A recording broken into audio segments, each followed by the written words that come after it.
Welcome to our channel, Gray Matters. We are two neurodivergent ladies who fixate and need to share, and we've created this channel to do just that. Check out our podcast, Fixate Today, Gone Tomorrow, for some deeper dives. Hey friends, before we start the video, I just want to plead with you. Please like and subscribe. Nikki and I work really hard on these videos. We just want our channel to grow, to be able to share our thoughts with a bigger audience and create a stronger community. The simple act of pushing that subscribe button would mean the world to us. Thank you, and hope you enjoy today's video. A few months back, I was able to visit Myrtle Beach. I saw many of the sites that we've been talking about. I visited Crocodile Rocks. I attended church at Solid Rock. I met a lot of the players that we've been talking about. But there's one thing that changed my perception of this case more than anything, and that was Lumber River State Park. We've always believed that this case is tied to something much larger, having to do with some type of organized crime. Money laundering, drug trafficking, human trafficking, or arms trafficking. My visit to Lumber River further solidified thought. I hope you all watched our last video on Lumber River State Park to get a feel for it. Now I want to share what I saw out there, as long as what I found in subsequent research. I want to prove to you that there is illicit activity going on out there, and that the fact that Mica's body was found there is not a coincidence. It just seems like Tom Winslow, one of JP's attorneys, owning land along that river that actually backs to the river is more than just a coincidence.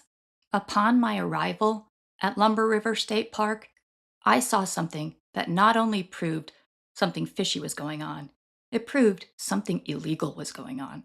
I will get into the specifics of what I saw toward the end of this video. But what I want you to know, I visited the park to see where Mica spent her last moments, envisioning a peaceful, beautiful place, but that's not what I found. To be clear, we are not accusing any of the players that we have been talking about of any specific crimes. We're just saying that something in the orbit of their lives was not right. I am sure in the spring and in the summer, the park is a lovely place for families to spend time. I went in the river, though, and without the families frolicking and recreational activities, I think I was able to see the underbelly of the bad things that might be going on there. Beyond what I saw, we're going to be sharing some footage from another YouTube channel called Edward's Outdoor Adventures. His channel is beautiful and peaceful, and I would recommend going and checking it out. One of his adventures is a 100-mile canoe trip down the Lumber River. The adventure he shares is idyllic. It definitely shows the beautiful side of the Lumber River from his vantage point on the river. We are able to see things from a different perspective and make you wonder if the river could be used in other ways, maybe more nefarious ways.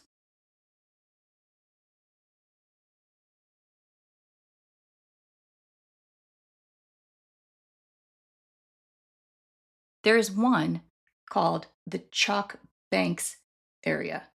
It is located in Fair Bluff.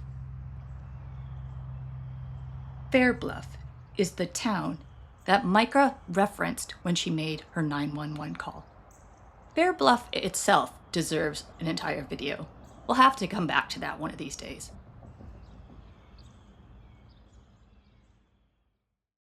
The other access point, called the Princess Anne area, is about 10 miles up the road. This is the location where Mica's car was found parked and Mica's body was found in.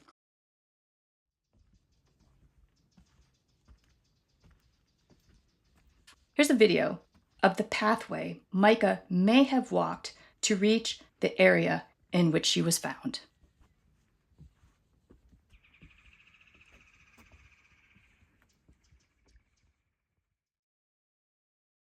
There's a spot on the river known as Griffin's Whirl, in front of the slough where she was found.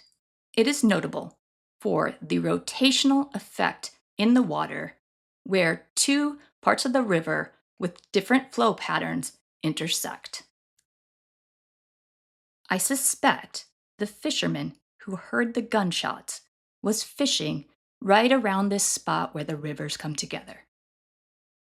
One side behind him is the slough, and the other is where the river continues. The podcast, True Sunlight, did a great episode on the fisherman's location. They speculated that this spot would be a perfect position for a possible lookout. Keeping that in mind, on the day that I visited the park, there was a gentleman in a boat exactly in this spot. I know the video quality is terrible, but keep in mind, by this part in my trek, I was feeling very nervous, and I was trying to sneak this video without being too obvious.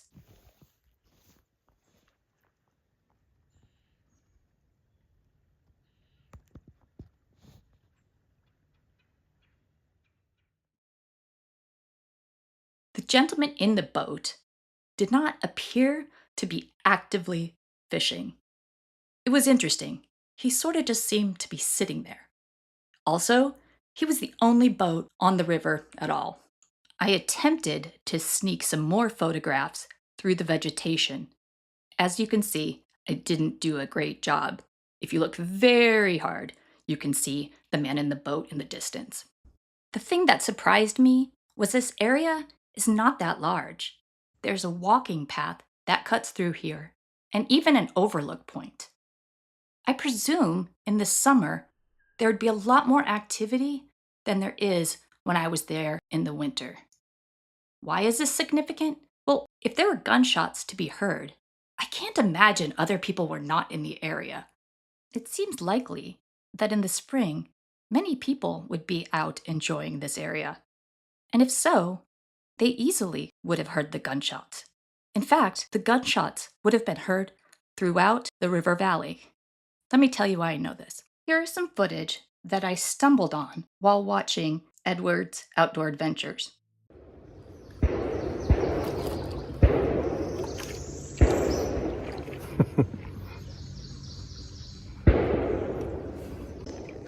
It's gunshots. How weird is that? Now, I'm not saying anything nefarious was happening at that moment. In fact, I will explain where the shots are coming from. Get closer. Actually close to a military area too, so this could be military. Yeah, I could see up through the woods. There's the sign I saw earlier where I flew my drone about the military area, don't enter. So I'm sure this is. Edward saw a sign he found that helps explain it. I called the number on the bottom. Turns out it was a number for a place that is up the way called Griffin's Group. Their website explains, on the battlefield, mobility and vulnerability are directly tied to survivability.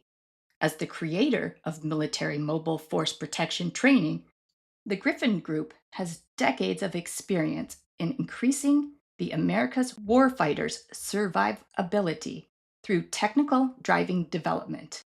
It also says that their training facilities, coupled with their extensive inventory of U.S. and foreign weapons, makes the Griffin Group the place to conduct combat arms training.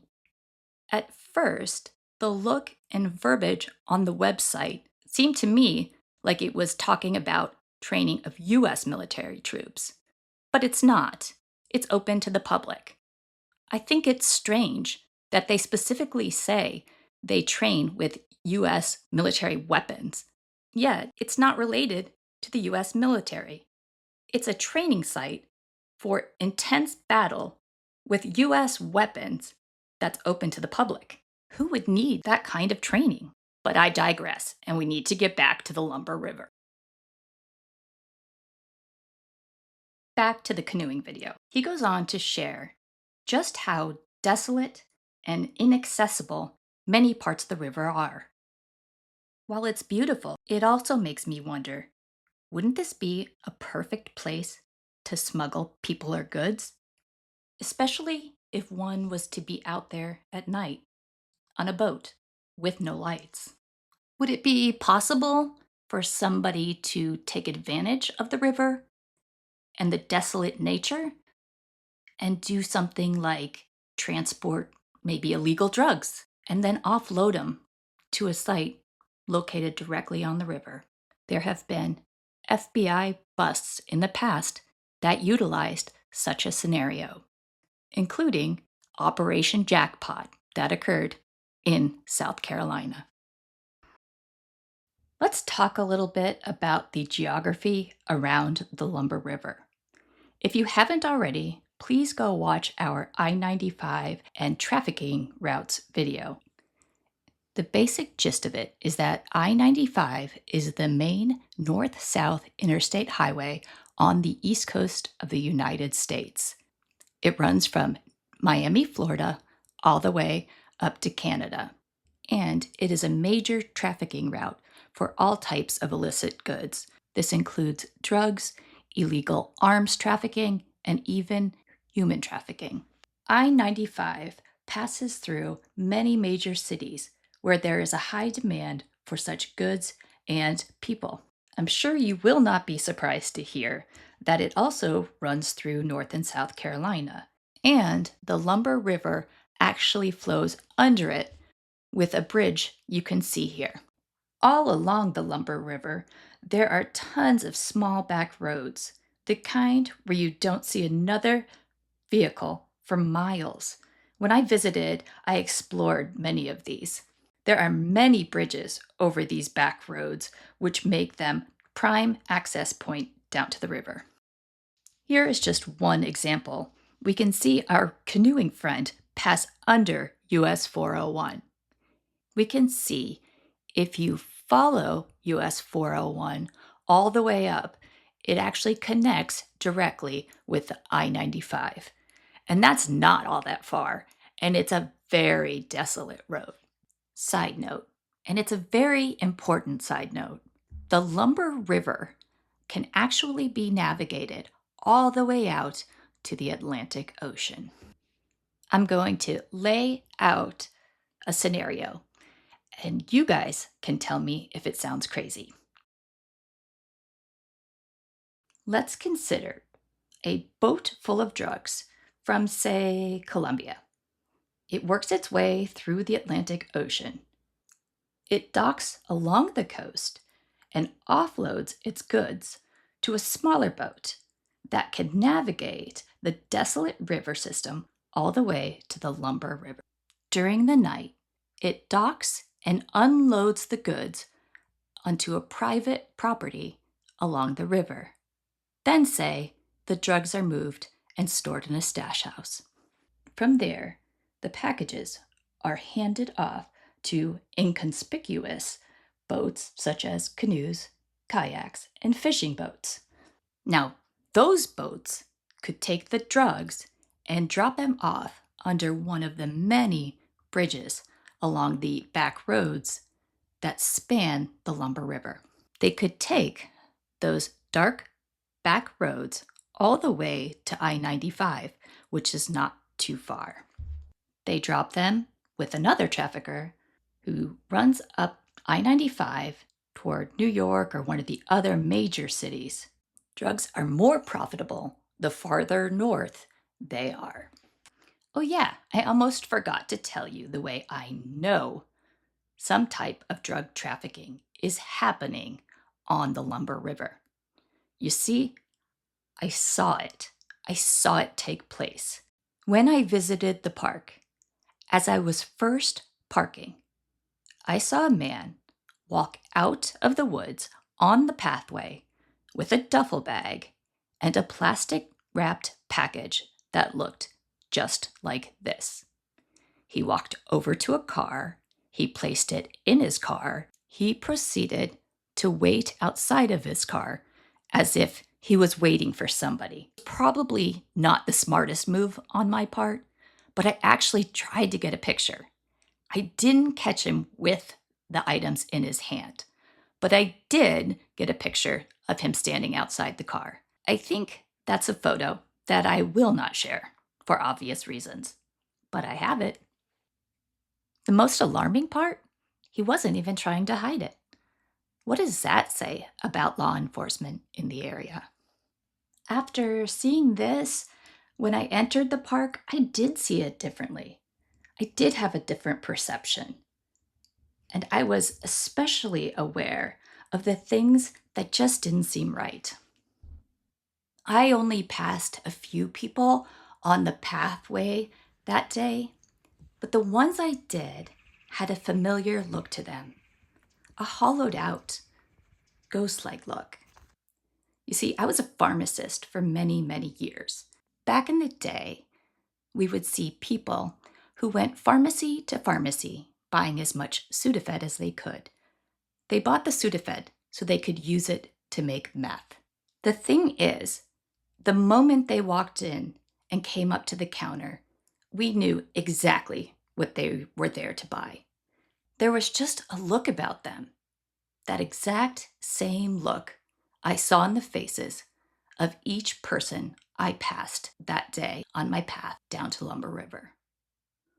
Truly, I got frightened. I was scared and I turned around. I couldn't go any further. I just felt like there was some evil going on in that place. So, does this long explanation and creation of my theory have anything to do with the Mica Miller case? Well, probably not, at least not directly. There's just something about the fact that Mica's body was found in this park and that a close friend of JP's has land that backs directly to the river. When we talk about organized crime, it's important to note there are many people involved, and each normally has a very narrow job. That's for their safety as well as the safety of the organization. This includes the boatsmen, the unloaders, the drivers, the distributors. It also includes the people who launder the money. I don't think any of the players that we're talking about were drug dealers per se, but I do think illegal activities were happening in their orbit. It only makes sense when you consider the extent to and the swiftness of the FBI's involvement in this case. We have always believed that Mica just knew too much about something, and we're just trying to figure out what exactly that something was. Thank you for watching.